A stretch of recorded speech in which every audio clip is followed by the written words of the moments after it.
Bonsoir et bienvenue dans ce journal au sommaire. La police nationale a outillé des agents sur les techniques d'intervention rapide afin de lutter contre le banditisme qui prend de l'ampleur dans le pays.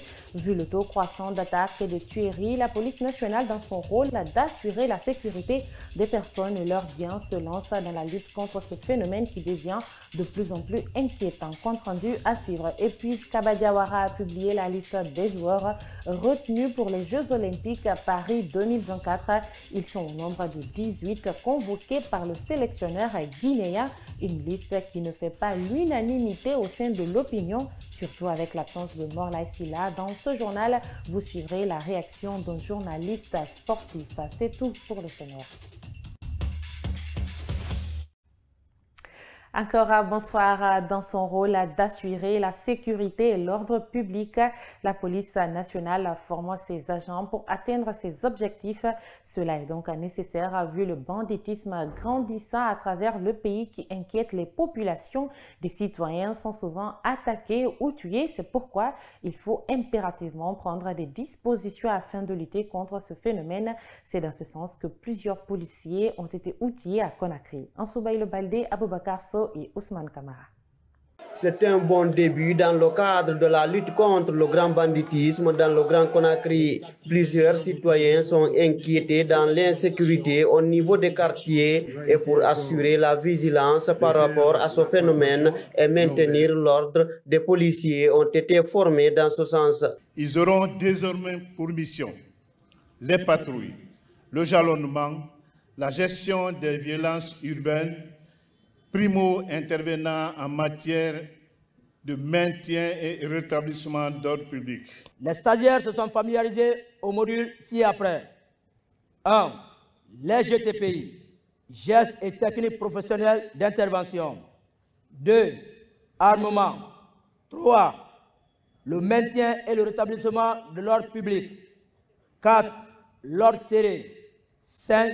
La transmission. Les 230 policiers outillés en technique d'intervention rapide sont venus des 12 commissariats centraux du Grand Conakry. Plusieurs notions liées au maintien de l'ordre public et la sécurité des citoyens leur ont été enseignées.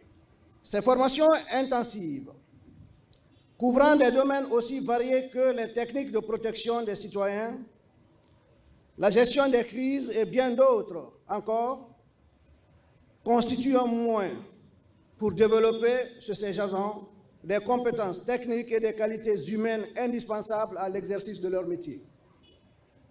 Chers cadres de la police, bénéficiaires de cette formation, je tiens à vous féliciter pour votre engagement, votre sérieux et votre détermination à apprendre et à progresser.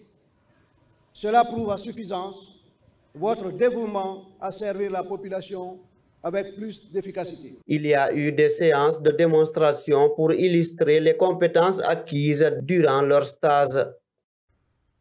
Elle est née sous la dénomination dynamique de la société civile guinéenne contre la fermeture des médias et la vie chère en République de Guinée. C'est une initiative des organisations de la société civile guinéenne qui entendent attirer l'attention des autorités de la transition sur la nécessité de restituer les agréments des médias fermés d'un côté et de l'autre pour lancer un cri de cœur face à la vie pénible que mènent les populations dans leur quotidien. Ansoubaï Baldé.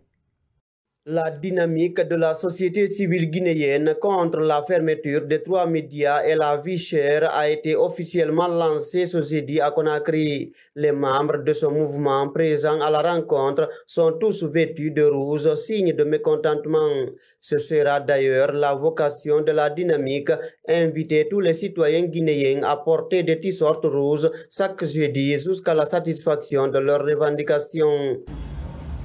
Nous, organisations membres de la dynamique de la société civile, recommandons vivement la restitution immédiate des licences des médias, Adafo, Joma et Film, et l'accord d'un plan d'accompagnement de ces médias, la restauration des médias sur les bouquets Canal+,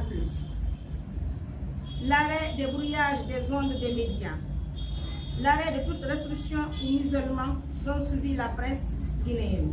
Plus loin, la porte-parole de circonstance, Oumou Diallo, a mentionné le deuxième axe qui est l'une des dénonciations faites par la dynamique. C'est la vie chère pour les populations guinéennes. Face à ce musulman. De plus, la cherté de la vie, notamment la flambée des prix, des denrées de première nécessité, le délestage du courant électrique, le manque d'eau dans les robinets, le chômage galopant, la dégradation des réseaux téléphoniques, la faillite de plusieurs entreprises, le ralentissement des activités économiques rend la vie insoutenable pour beaucoup de Guinéens. Si d'ici le 29 juillet 2024, rien n'est fait par les autorités de la transition dans ce sens, la dynamique de la société civile contre la fermeture des médias et la vie chère compte organiser des manifestations pacifiques pour se faire entendre. Et puis, deuxième semaine de récompense dans la nouvelle promo Euro Mega Challenge de YOLOBet. Encore deux parieurs viennent de gagner respectivement un écran smart et un téléphone portable. La cérémonie de remise a eu lieu ce vendredi au siège social du Paris sportif en ligne. Selon les heureux gagnants, ces appareils viennent à point nommé et comblent un besoin dans leur quotidien grâce à YOLOBet. Amara Bangoura signe ce public reportage. YOLOBet réconforte à nouveau deux parieurs. Des heureux gagnants que nous avons préféré masquer le visage raflent respectivement un écran 55 et un téléphone portable, tous de marque Samsung. Ils constituent le deuxième groupe à être récompensé dans la nouvelle promo de YOLOBet Euro 24 Mega Challenge. J'ai parié sur l'Euro avec Copa América pour avoir cette télé. Bon, c'était un moment pour moi. Aujourd'hui, quand même, ça reste parmi les jours dans ma vie. Et prochainement, ça va me permettre à jouer de plus avec ce téléphone-là. Maintenant, je ne vais plus aller me prêter dans les quartiers, jouer là-bas. Je vais jouer avec ce téléphone-là. Le secret de leur confort matériel et moral réside dans un pari en ligne. Un site où YOLOBet promet à la jeunesse d'être financièrement indépendante et vivre le présent avec ses rêves les plus fous. Ça, en fait, ça s'inscrit dans la responsabilité de l'entreprise. Nous servons de levier pour cette jeunesse parce qu'en fait, nous les offrons des opportunités de gagner des montants d'argent pour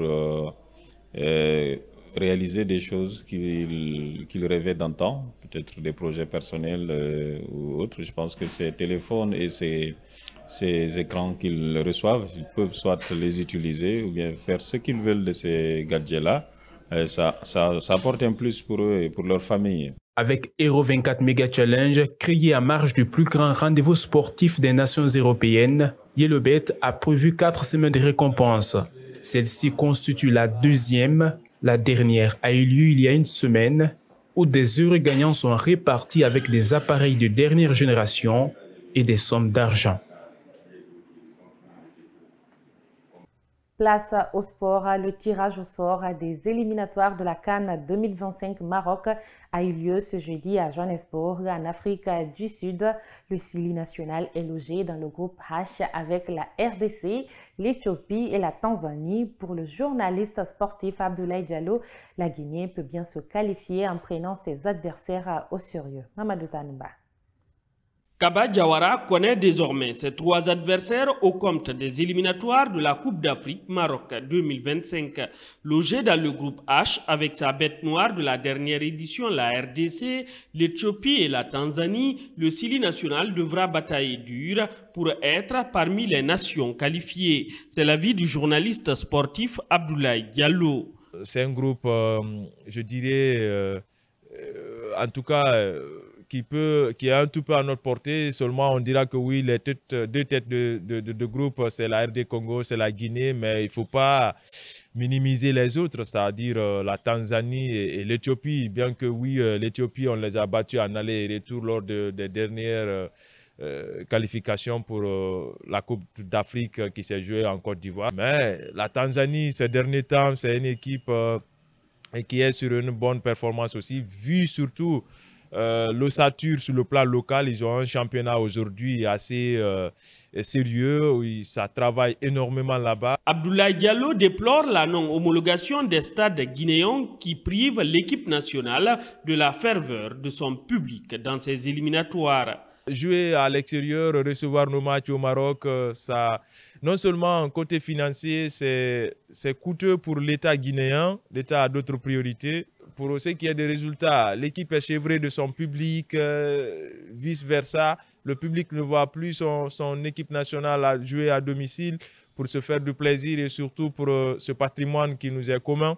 Vous voyez, c'est difficile, hein, c'est difficile et donc cela ne favorise pas aussi les performances d'une part de l'équipe. Les éliminatoires débuteront en début septembre 2024. Si la Guinée se qualifie, elle participera à la 35e édition de la compétition sur le sol marocain. Je vous annonçais un titre, le sélectionneur national Kaba Diawara a dévoilé à la télévision nationale la liste des joueurs guinéens sélectionnés pour les Jeux Olympiques à Paris 2024. Naby Keïta et Amadou Diawara sont retenus, pas de mort là. Par contre, une liste qui laisse le journaliste Amadou Diallo perplexe. Il est au micro de Mamadou Tanouba. Je reste un peu perplexe, vu d'abord l'ossature qui est présentée, et ça dépend aussi de la préparation. N'oubliez pas, aujourd'hui, la France déjà a commencé la préparation, le regroupement il y a plus d'une semaine, pratiquement 2 semaines. Ils sont à Clairefontaine là-bas pour se préparer.